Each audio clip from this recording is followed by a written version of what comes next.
In today's video, I'm going to teach you essential Microsoft Word header and footer tricks to manage complex document layouts efficiently.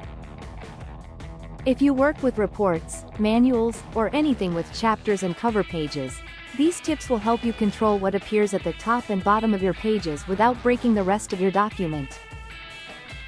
Before we get started, make sure to hit like, subscribe, and turn on the notification bell so you never miss a new tutorial.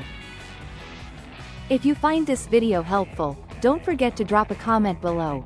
I'd love to hear your thoughts and questions. Let's begin with the classic different first page option. This is perfect when your cover or title page shouldn't show a page number or a logo. Double-click in the header or footer to open the Header and Footer Design tab, then check Different First Page. Word instantly clears the header and footer on that first page, letting you keep it blank or add unique content just for that page, while the rest of the document keeps its original header and footer. When your document needs entirely different headers or footers across sections, use section breaks. Place your cursor at the end of the page where the change should take effect, go to Layout, choose Breaks, and pick Next Page. Double-click the header or footer of the new section and turn off Link to Previous. Do this for both the header and the footer because they link separately. Now you're free to use new text, graphics, or numbering in that section without affecting the earlier pages. For book-style layouts, you can alternate content on odd and even pages.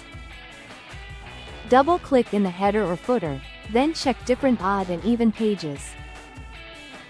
Word creates separate editable spaces for left and right pages, so you can put a chapter title on odd pages and a document title on even pages, for a professional look. To keep details accurate automatically, insert fields instead of typing them.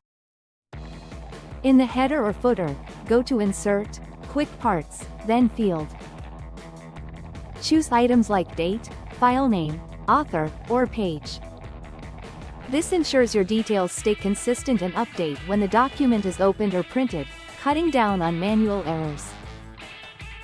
If you want numbering to start on the second page, combine Different First Page with Format Page Numbers. With Different First Page enabled, click into the header or footer on page 2, go to Page Number, then Format Page Numbers, and set Start at to 1.